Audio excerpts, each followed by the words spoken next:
I knew you were going to record me. I was like, oh, do you want me to record something? Keep saying exactly what you were saying.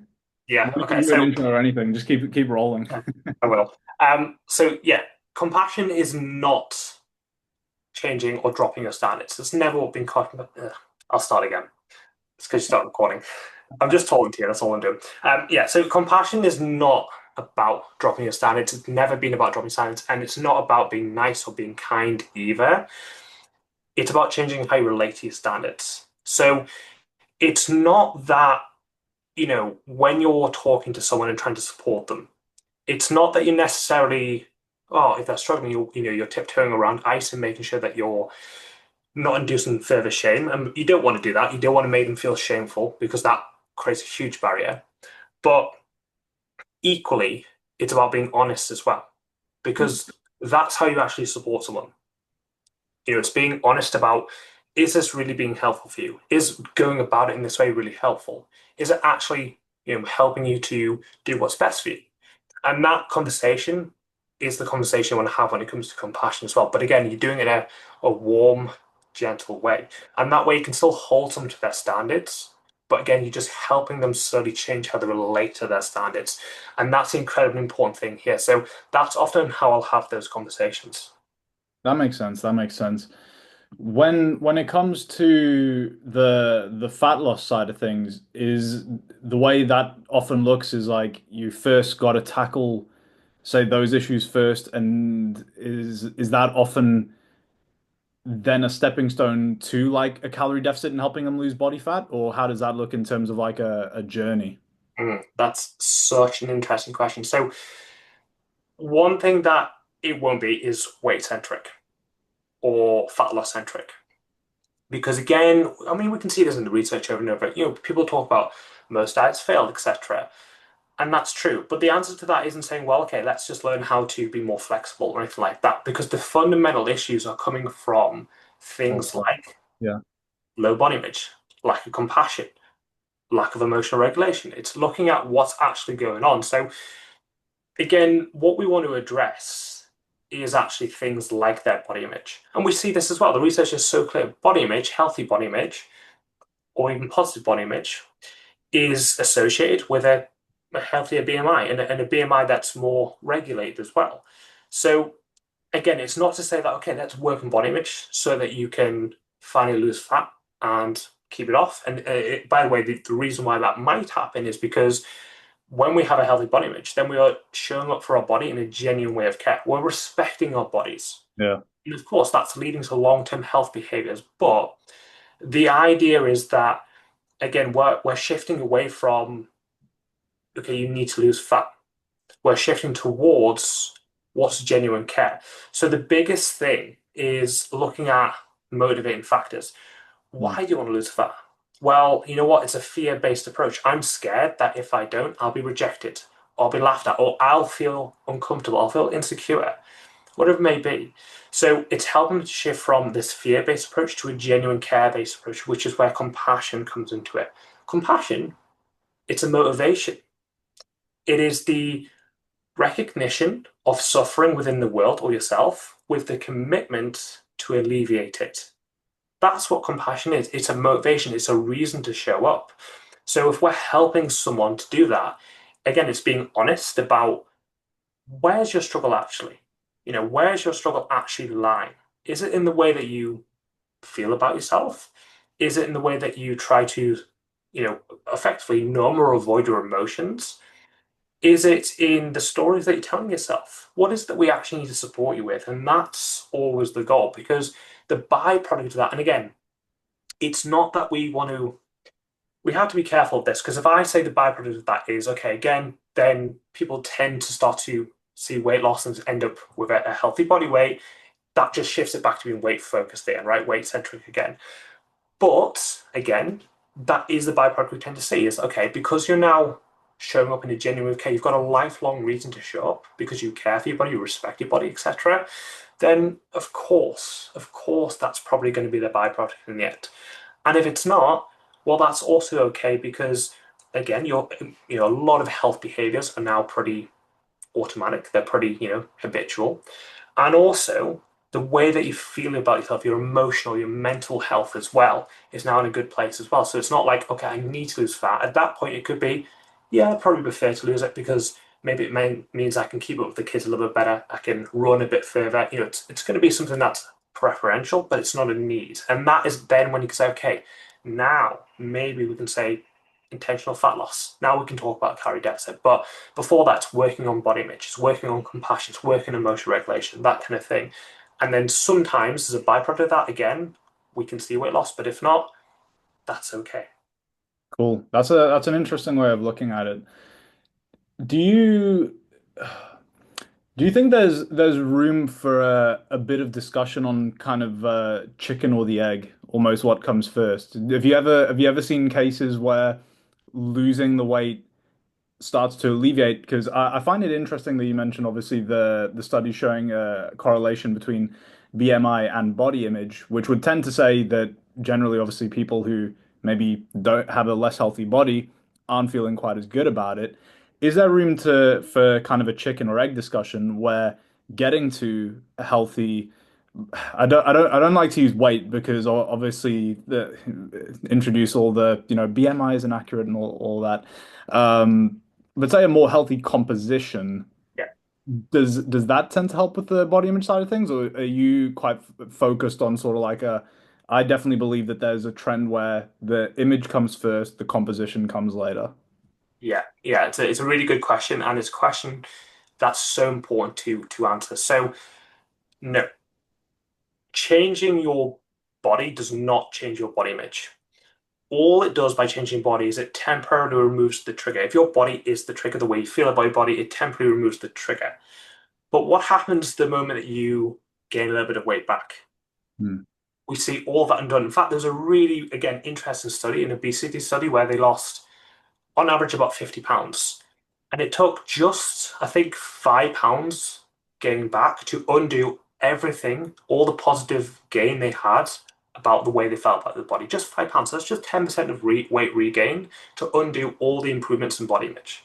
So it's a very flimsy and a very, what we'll call trapping way to go about it. And what I mean by that, and this is where we get into the difference between this idea of safety and safeness. So, safety is like, and I can't remember where I read this, but it's my favorite analogy I've seen for this. It's like, imagine that it's World War II. Safety is going into the bomb shelter. You are safe. You are safe. But what kind of life is it to lead to live in a bomb shelter? Sure. Very restrictive. Same thing. If your the way you feel about it, relies on the way that you look, you've now got to be rigid to maintain that, and you're fearful of losing that. Even again, just a couple of pounds regained, that undoes all that. The way that you feel about yourself, that's very tight control. That's a lot of anxiety. That's a lot of rigidness. That's no life to lead. But safeness is learning how to navigate these stresses whilst still being able to live the life that you want. And that's where learning how to actually work on body image comes into the story. And again, like I say, that's switching from a fear-based motivation into a care-based motivation. And that's when we actually see the longer term ability to support yourself. And ultimately, as I say, not always, but as a general association, a lower BMI or again a healthy BMI, again using that term loosely. The reason that I ask is because you do also often hear, I don't know if there's any studies that have tested this potentially in humans, because obviously there are limitations to animal studies. But obviously, it's a very commonly floated idea now that fear-based motivation is a stronger one. People always reference that study on the rats and the smell of cheese in front of them versus the smell of a cat behind them, and they tend to exert more force through the smell of the cat. So the reason I was asking about kind of the chicken or the egg, the body image or the weight loss, is because in my mind, and I'd imagine the mind of many others, it's a lot easier to make those habitual changes when you've got that fear-based motivation driving you. I don't want to look like shit on my holiday, etc. I better, control what I eat, etc. I think that enters nicely into the whole realm of like sustainability and everything there. This we've already opened a bloody can of worms, haven't we?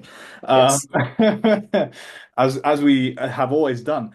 Um, but I think that was the road that I was kind of thinking about it, is sort of that idea of like, well, that's interesting because even in my own coaching practice, when there's that almost that little bit extra skin in the game, whenever there's a little bit of a timeline for something, and I suppose coaching a little bit more en masse is then understanding like, how this looks in the context of different people, because my approach tends to be sort of a I try to integrate some of that. I think partially I have an easier time doing so because most of the clients that I work with won't have quite as bad body image anyway. So I think it's a lot easier to navigate that. That's definitely not kind of my niche speciality, anything like that. But even just from kind of like a timeline perspective, more of a rigid goal, that little bit of a accountability and a kick up the arse that it gives does seem to have some predictor of success for, adherence, because I think that a little bit of a, again, just skin in the game makes it easier to adopt those behaviors. I assume where you're then going to go with that is then that idea of, well, what happens in the aftermath? What happens either when a bit of weight is regained, or then the statistics about people regaining all the weight within like a year of dieting. To which case, I guess my next question, and I suppose part of this is that there's no inherent right or wrong, because again, we're talking about a population where maybe, body image issues are a little bit more prevalent in your case.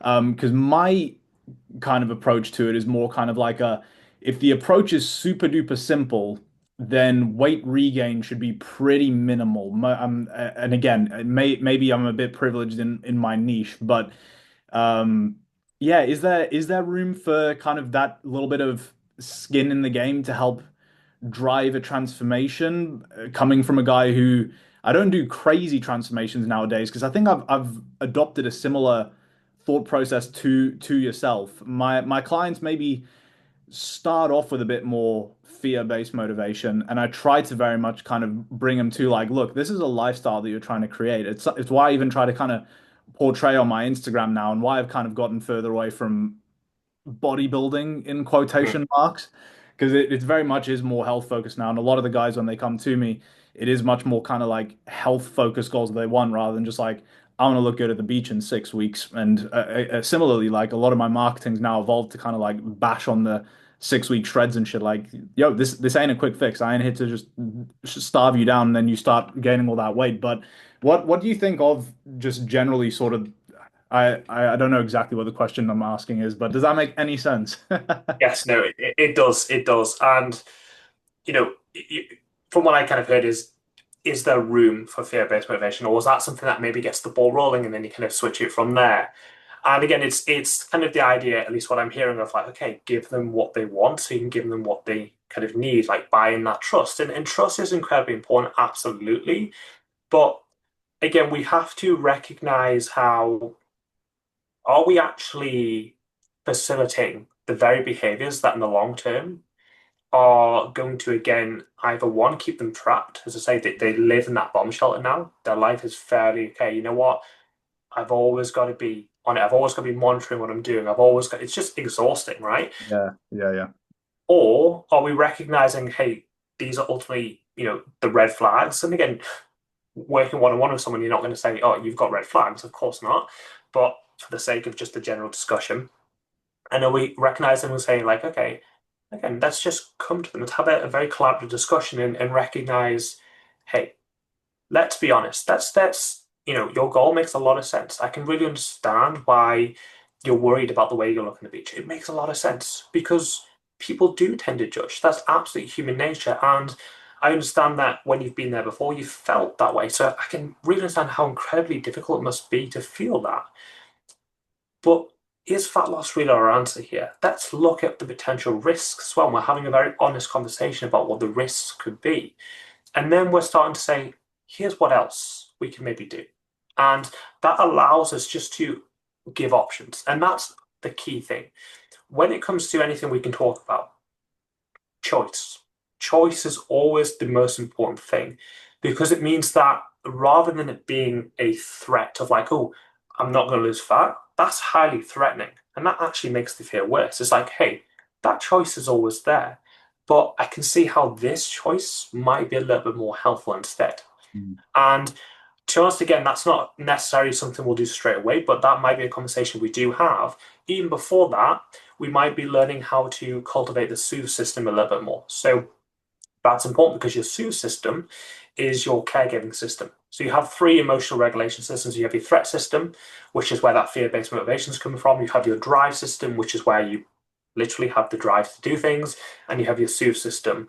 And if we can start to learn to spend a bit more time in that soothe system, it means we can now have that be more online, for lack of a term, or at least more balanced between the systems, so that when you have these conversations that are going to be a little bit threatening, they are going to ramp up your threat system because, hey, this thing that I'm scared of, you tell me we can't go and fix it, so to speak, then they're able to have that conversation without just spiraling, without just becoming overwhelmed, because they're spending more time in their soothe system. It's allowing them to stay more grounded, if you like. It's allowing them to stay more, centered and regulated. So that's kind of the idea there is, again, recognizing what we'll call the red flags, recognizing what's going to support them, having the honest conversations, but in a way that, again, is creating choice. Not enough like, okay, you're going to do this. It's, hey, we've got choice here. You understand the implication, you understand why I think this is the direction, but you have the choice. And that's kind of the way I'll go about that.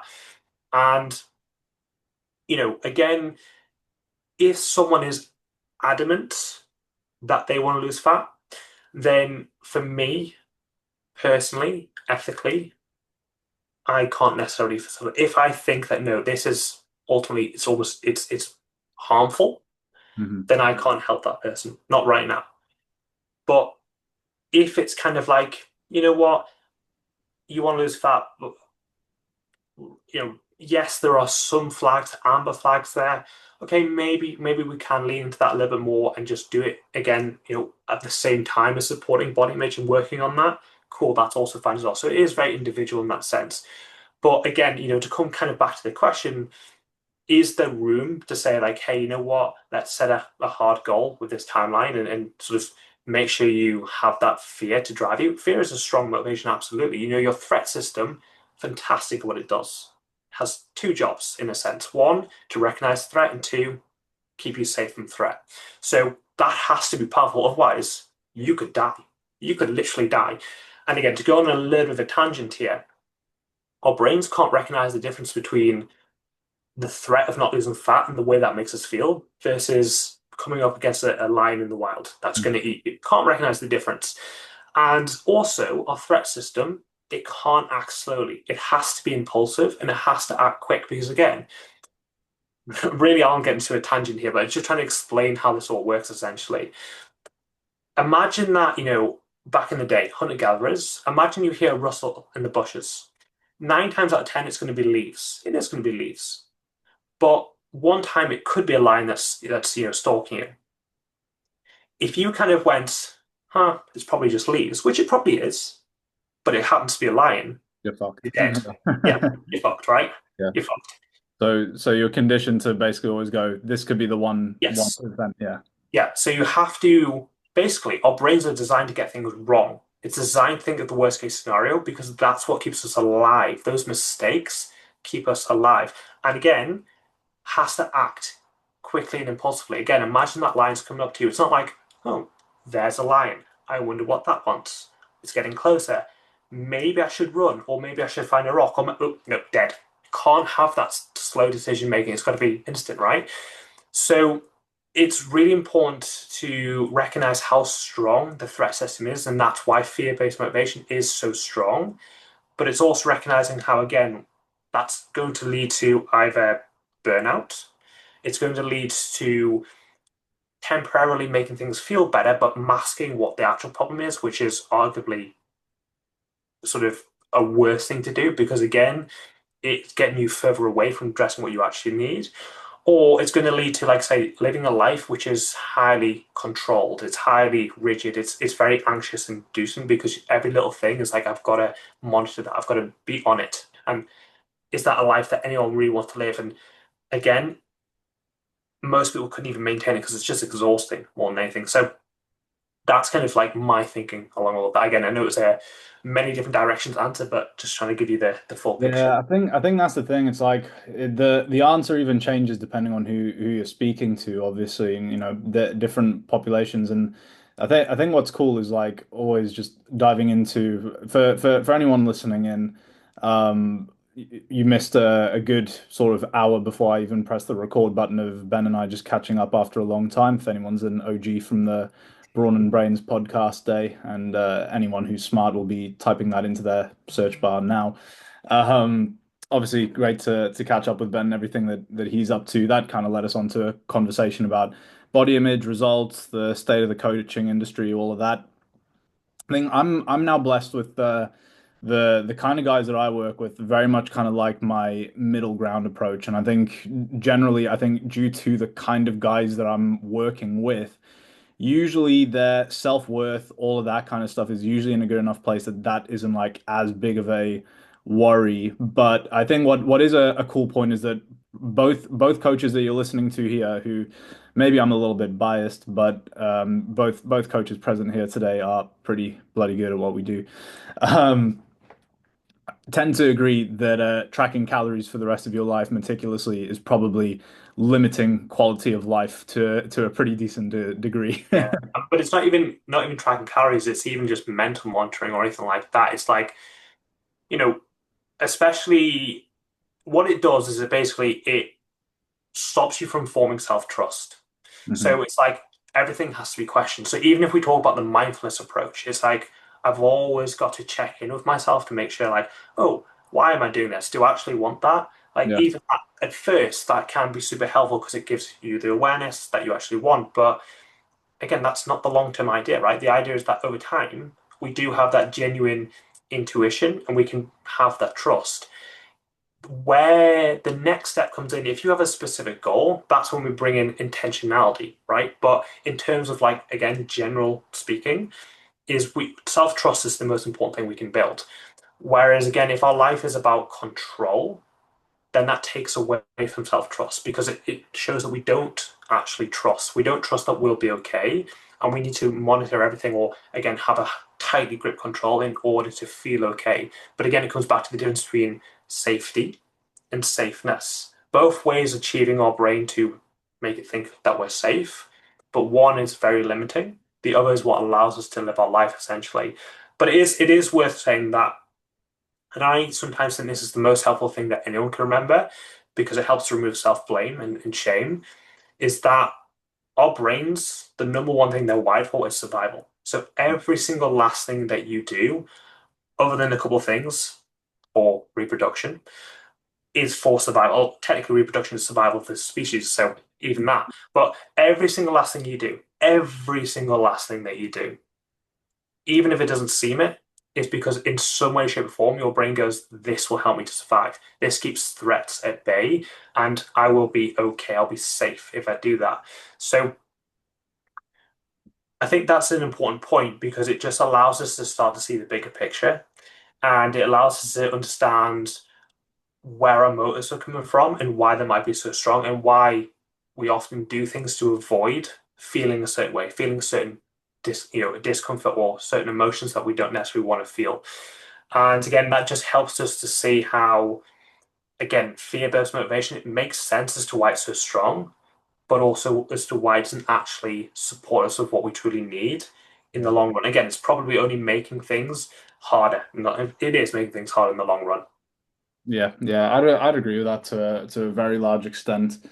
Because I think that's part of the thing with the marketing. And obviously, prior to this, we did have a little bit of a chat about business side of things and trying to sell people what they want, giving them what they need. Because as I explained, there is a big trend that I notice, even just within my own content production, that when I do talk about things, even like the stuff that we're talking about now is niche even beyond like the longevity side of things. If you talk about fucking micronutrients, no one gives a shit compared to if you're talking about getting a six pack for the beach. So Mm. now we're even talking about like actually let's disregard like boundaries around nutrition and stuff for just a moment, even talking about micronutrients and some of that niche stuff. Now let's talk about something that to a degree we're not even talking about fitness as most people think about fitness, which is like physique and looks at all.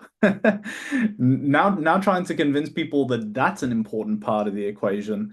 Yep. It's something that maybe someone's so good at script writing and copywriting out there that they can make that switch in people within like 30 seconds or something. But Yeah. I definitely haven't figured out how to nurture people that quickly. That's Um, but tricky. that's the real part of it because as I said, like I'm very much against the whole, and people some people to their credit do that to an okay degree. They'll even use something like a 6 week challenge to, get the ball rolling and then introduce things that the client more so needs. But again, as you said, there's still a very degree, I think even more so in that shorter term marketing that very much kind of plays into the mentality of that.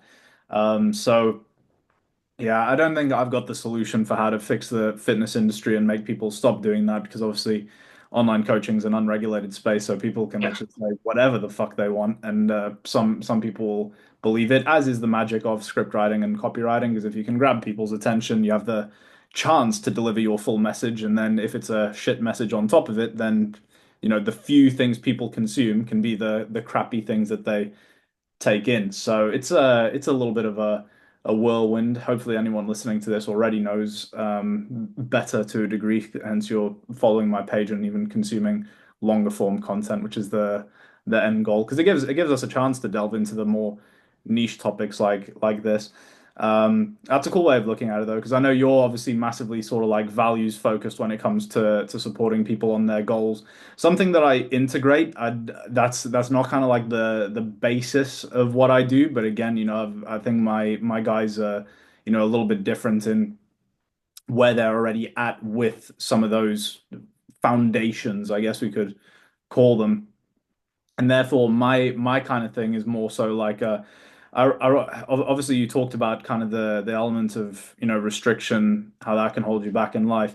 That's where now I like to take a phased approach to it. So it's the same approach I take in my own life, and to a degree, maybe you'll even agree with this. Obviously, having dabbled in bodybuilding yourself, that when it's kind of go time, I'll happily have phases and again, like there are a couple of clients where I've had to kind of bring them out of deficits early to talk about some of these things with them because you quickly see that some people need these foundations in place. But I like it to be when I need a goal done, the foundations are there enough to basically be like, okay, it's go time now. I could eat the same meals on repeat. I can do whatever because I know that up here everything's aligned. I know why I'm doing this. It's for a good reason. I know that that's not going to betray me. And I think that's why a lot of people can't even get the pounds off in the first place. I think some people are so compromised with their relationship with food, with their relationship with themselves, that never mind regaining the weight. Oftentimes, I think that's why people can't even lose that bloody pound and adhere to the plan to begin with. Mhm. But I like to be like, where possible, it's go time. We go hard. The sustainability impact part for me then comes more so in not necessarily just a reverse diet in terms of the logistics of then like bumping up food and stuff post deficit, but even in the approach taken, which sounds that there's a little bit of overlap in how we do things. We maybe do things in a slightly different order, again, slightly different audiences anyway. But my thing's very much get the fat off, and then I don't want you being anywhere near as not even just the tracking, but even again in that mentality. I don't want you being like this like after you've lost the fat, because I'm sure we can also agree that it's a lot. Well, if the foundations are set, if your mentality is there, it's easier to keep the fat off than to lose it in the first place. Because well, just naturally, you don't need a deficit. You've got more food to budget and play with, more margin, shall we say? So my thing's then like chilling out after that, having the resources to easily maintain that body composition with a much more relaxed approach, and then that kind of sees you forward quite nicely. So that's kind of the kind of general framework now, but it's always good to kind of have the skills to kind of veer off a little bit because not everyone does have those foundations intact. Yeah, absolutely. I think again, a large part of what you're speaking about there is intentionality, right? And again, there's nothing wrong with any particular goal. In fact, again, ultimately, I think one thing to remember is that it's your life, and I'm talking about you as in like a general you. It's your life. Do with it what you want to do. It literally is your life. It's like absolutely fine to have any goal you want to have, and I think that's totally okay. So goals are awesome, and I want to get that across. Goals are awesome. It's just again, we're asking ourselves and we're being honest with ourselves, why is it that we want to achieve that goal? And then when it comes to it, if we do want to achieve that goal, that's when the intentionality piece comes in. So, okay, you know what? I'm now intentionally working towards that goal with these other tools in place. But again, that's important that, yeah, it's with a foundation of a genuinely healthy relationship with food, with a good positive body image. Most people, there's been a bit of a shift towards like, okay, you don't need to have a positive body image, just a neutral body image. But actually, again, that doesn't allow you to live the life that you want to have. But positive body image doesn't mean loving every single piece of yourself. That's not what it means. It's just a common misconception essentially. But having a positive body image, having again being able to actually feel your emotions, relate to them, understand them, be with them, rather than trying to, numb them, avoid them, check out, whatever it may be, especially if it comes to then using food to do that. Yeah. Again, using food, by the way, to do that isn't inherently wrong either. It's just, are we doing it to connect to ourselves or to disconnect? Again, these are all things that, if we talk about fat loss, are going to become barriers to fat loss. So even if we forget about the fact that ultimately this is the way to go about it in terms of well-being, if we just talk about it in terms of goal achievement, these things are really important as well. Because as I say, if the moment life gets stressful, and for some people, that might be just getting an email they didn't want to read off their boss. That might be it. And it might be okay, now I'm turning to food. Again, if your goal is fat loss, that's a barrier to fat loss. So as I say, forget about well-being for a second and just think about achieving the goal. That's also why these foundations are so important as well. Of any goal you want to turn your attention to, these things are really important as well. So I think, yeah, ultimately my thing has been about, and it will always continue to be, if it's an internal world struggle, which most of the things that we talk about are, the goal should be to focus on your internal world, not your external world. And then potentially, external world might be a byproduct of changing your internal world, but that is kind of what it is for me. So again, it's really helping things to land and to integrate as well. So a lot of what I'll initially do to help with all this as well is a lot of reflection work, really helping someone to notice. And often what I do as well is, again, this is very situation dependent, but I don't always answer questions in the sense of, a client might say to me, this is a recent example. Hey, Ben, you know what? I've noticed, we're in the mindfulness awareness stage right now. I've noticed that I feel full before I finish my plate. Do I keep eating? And I didn't go, again, ultimately the answer is probably, for the most part, yeah, when you're full, you want to stop. I could just tell them that. But then that becomes another thing for them to follow. That becomes about performance. It's not actually landing internally. Instead, what I said was, well, how does it feel when you stop when you're full versus how does it feel when you keep eating? Can you just bring some awareness to that over the next couple of days, maybe the next week, and just start to notice how you feel? How does it feel in your body? How does it feel in yourself? And that will let them to actually start to experience it for themselves. And that takes it from doing the helpful thing to actually embedding the helpful thing, and it become integrated in the way that they show up. So that's something that I think is really important when we talk about all this, is not just following something, but actually really starting to learn to integrate it, to embed it. And that's how we really get those foundations in place. And again, that's what therefore causes that genuine shift in the way that someone is relating to themselves, in the way that they're showing up as well.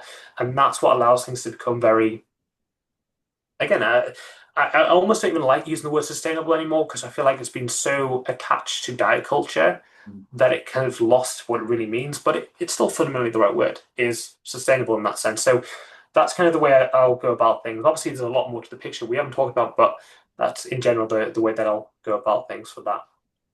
I think there's some good nuggets in that little chat alone, to be fair. So, I think that'll be a cool one for people to listen to. I think that's a big sort of underpinning. I think you might have gone through sort of similar yourself. Obviously, us both having bodybuilding backgrounds, but I think when you start to think of like fitness, the industry, how it's kind of just marketed generally nowadays it's like that appreciation for like fitness and health goes be so much more beyond just having a six pack, I think is the key here. And there's nothing fundamentally wrong with having a six pack, wanting a six pack, but more so dig a few more layers off the onion and think about the repercussions.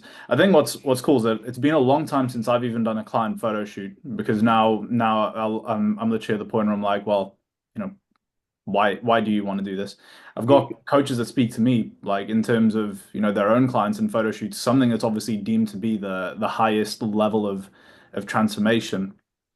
And almost to answer almost a little bluntly now, like I don't believe most people should be doing photo shoots as part of a transformation because people see the photo shoots on Instagram. It's cool that before and after. Some coaches do that even to, you know, a pretty good success rate. Some of those clients will get in good shape. Mhm. But what people don't see is the 1,200 calories a day to get there. And I don't care what anyone is saying, no one is maintaining a social life for probably from about 8 weeks out in a prep. No one is going for meal, well, certainly not frequently, maybe a meal and 4 weeks out. No one sees the that side of things. No one sees how it feels, how shitty you feel day to day when you're doing an hour of cardio and 1,200 calories every single day. And for most people, that is probably why they'll end up back at square one.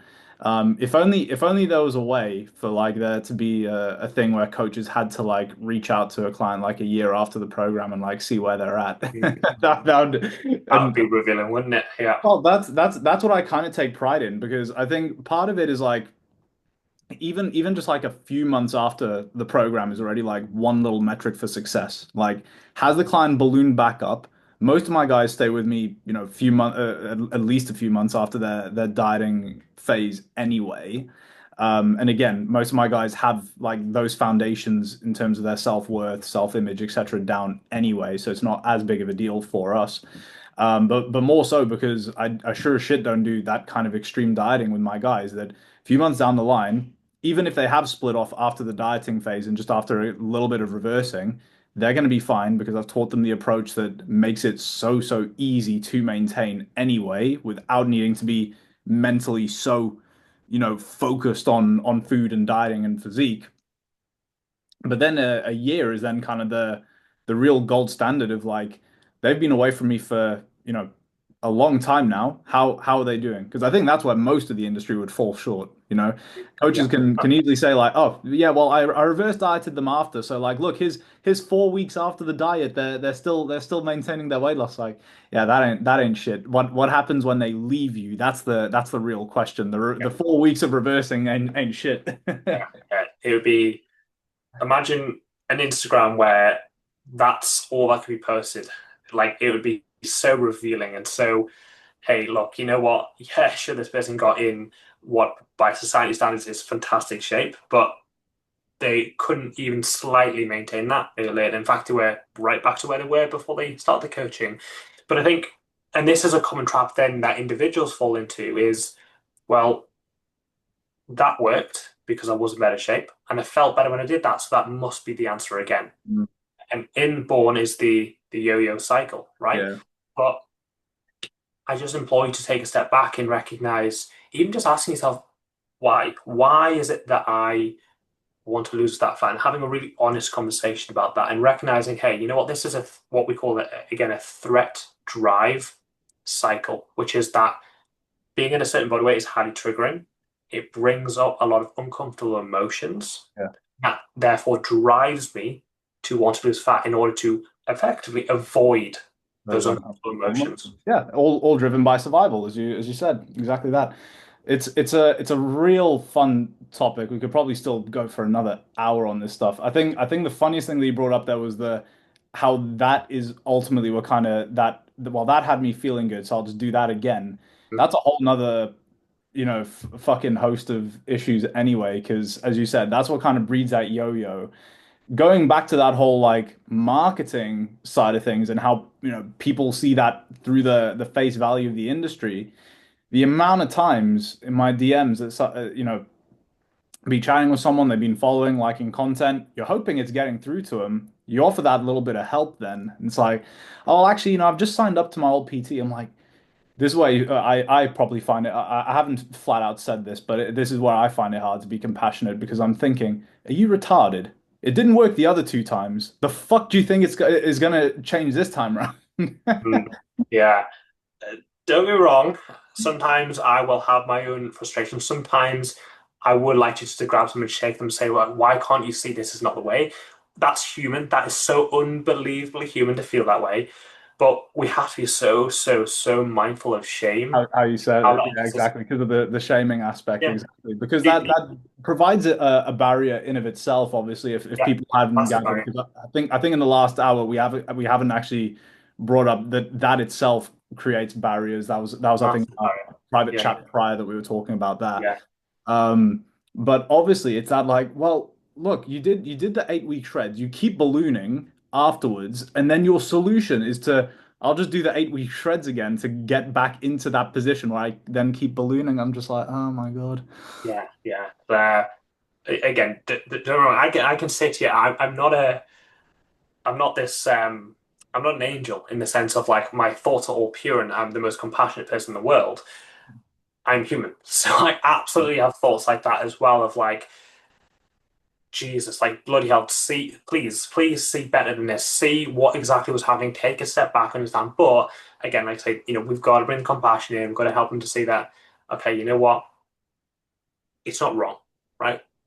Generally, I don't judge anyone for doing that. I understand really well why they do that. I understand that that's someone that is suffering and they are trying to So alleviate that suffering. it's a two-factor thing because obviously, as you said, the person themselves is suffering. They're looking for a solution, and as we talked about even before we press the record button, there's the whole attention spans thing. So it's Mm, then that case of like if there's something very flashy that catches them to keep them the coolest metric. I know we were talking about business earlier, but like the coolest metric I find on Instagram is the watch rate in my videos, like how many seconds on average people are watching it because the one of the key metrics is like what percentage of your audience stays beyond the first 3 seconds of the video. So it's like if you extrapolate that to like all the content that people see on Instagram across like fitness as a whole, so then we get back into this idea of like, okay, health and longevity niche fitness, and then we get into this even deeper niche of like self-worth, self-image, compassion, all of that. Those bits are inherently not as flashy. So people aren't going to stick yeah, around longer than the 3 seconds to actually hear the messages of that. So all that they see is the BS. That's yeah. all that gets fed into them. So if you couple side number one, that the social media side, with side number two, people who are in these unfortunate situations, then it's a whole recipe for And it, disaster. And this is yeah. so it again, that's where we can discern the compassion to say that it makes a lot of sense as to why I think this is a solution. Combine what you've just said with again, like the fact that you do feel good when you see those initial changes, right? But what that is again, and this is why I actually love the theory of compassion and talking about the emotional regulation systems, is that what that is like again, things like even restricting your food, making a hardcore choice, they all give you a temporary feeling of that feels good. That's rewarding, right? Because that's your drive system saying, hey, we're getting away from this threat. And that's a positive thing for survival. So let's reward it to make sure we keep doing that. So again, if you know environment plus just the way our brains are designed to work, yeah, it makes a lot of sense as to why someone keeps repeating that pattern. Again, all we want to do is give them choice. Hey, you know what? Totally makes sense as to why you're doing that way. I really do understand that. I wouldn't expect it any other way based on what you're seeing and based on where you're. Yeah, that makes a lot of sense. But here's a different way as well. How might this feel? How might it be to try this way? And that choice, again, that's freedom to choose to say, you know what, maybe this other way could be helpful. Or if they're not ready for that, we can't force that. We just have to let them ultimately decide for themselves. So again, I think again, to come back to shame for a second, if we try to go the first option, which is like, bloody hell, why can't you see this better? Shame is the most powerful emotion that we experience. Shame is an interesting one because, to my understanding, the idea of shame is that we're not supposed to feel it. And what I mean by that is it's supposed to be such an uncomfortable emotion that we therefore avoid doing the things that would bring us shame. So it stops us from doing some shameful things, right? That's kind of the idea of shame. So if we induce that in someone else, all they want to do is run away from that feeling. If we're the ones causing that shame, why would they want to come to us? Of course they wouldn't. So I think that's why it's important. So it's not only important for the individual. But actually, you could even say from a business marketing standpoint, it doesn't make any sense as well because it's just pushing people away. It's causing that divide and actually making them want to avoid you. So I think again, it's so important that we have genuine compassion for why people keep doing that. And as I say, it actually does make a lot of sense. It really does. And equally, where we're mindful of just creating choice. And that's all we can do. I would love to change the fitness industry. I would love for everyone to be able to finally see that what they need to work on is their body image, is their compassion, is their emotional regulation. But that's not going to happen. All I can do is help who is in front of me, the people that are there, and that's it. And I'm okay with that. I've got a cool question for you actually. Well, in the interest of time, I think we'll make this the last little point. I think this will tie things together quite nicely. I think you'll like this one. So on Instagram, there are a lot of what I call hard ass coaches, Mhm. which what I'd imagine from their content alone that a check-in with them probably looks like, why the fuck did you have that? Are you stupid? You don't want it bad enough. Hashtag you don't want it enough. Um, Even in their Instagram content itself, it comes across very almost confrontational, very sort of like you're a fucking loser if you're overweight kind of thing. Is the reason that that works because it attaches more shame to being overweight to the point where the person, what they then want to avoid more than even the shame brought upon them by that external figure. It's almost like, even though you shame me so much, I should kind of hate you for it, but you've attached so much shame now to the pain that I'm in that now all I Yes. want to do at any cost is avoid that, and Yes. therefore I'm going to hand over my money to you. Is that the reason that that Yes. works? Yeah. It's in that sense, it's incredibly clever. It's incredibly clever. It's bypassing the divide between individual, and it's attacking the thing that they're struggling with and putting a lot of shame onto that and making them feel at fault for it, and then saying, I can be the one that solves it for you. It's incredibly clever marketing. It's very unethical, but it's incredibly clever marketing. And yeah, those people again, you know, I understand why they do what they do, but those people really should just not be in this industry at all. They should be, if they want to shout at people, then they should be, I don't know, what in the military or something like that, if that's how it still works these days. But yeah, those people, again, hopefully my again, like I say, it can't change the fitness industry. There was a time and place where I thought, yeah, you know what, maybe. But if we can just cause those small little shifts, then people will start to see it for themselves. And I Yeah. think that's how we start to get around some of that problem. But yeah, it's a huge, huge problem. And it's not even that. It's also well-meaning people that do the same thing as well. And I think that's really important. Or it's the idea of like selling someone again. This is where I do have a bit of a problem with like selling someone what they want, giving them what they need, because Yeah, it's selling them where is the line? It's like someone like that could theoretically market that hard and then still on the back end theoretically deliver an incredible service that is that good yeah, and attacks those foundations. But it's then like, yeah, where is the line in terms of selling what they want, giving what they need? Yeah, yeah. But I don't really think that works long term as well, because again, it just reinforces what the cultural, the social message that they've heard for so long, and therefore they're not buying into what they actually need. Even if there's some trust there, or if they are, again, what's it filtered through? It's going to be filtered through their threat drive system, not through their SUSE system. So it's not actually going to land. So if we talk about a year later, hey, I've done mindset work. No, you've done mindset work, but you've done it in the state of being in a threat state. So it's not actually landing in the way that we want it to land. So we talk about a year later, you know what? Those struggles still there and they've come back.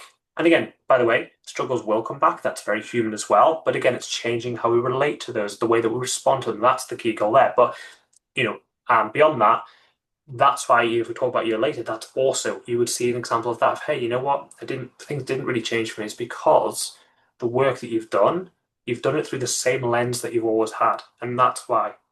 Yeah, yeah, definitely. Something that I've enjoyed diving into a bit more with clients, not recently, but maybe not quite as far back as a year ago, maybe over this last year, has been kind of identity a little bit more because I think it encompasses a little bit more of that.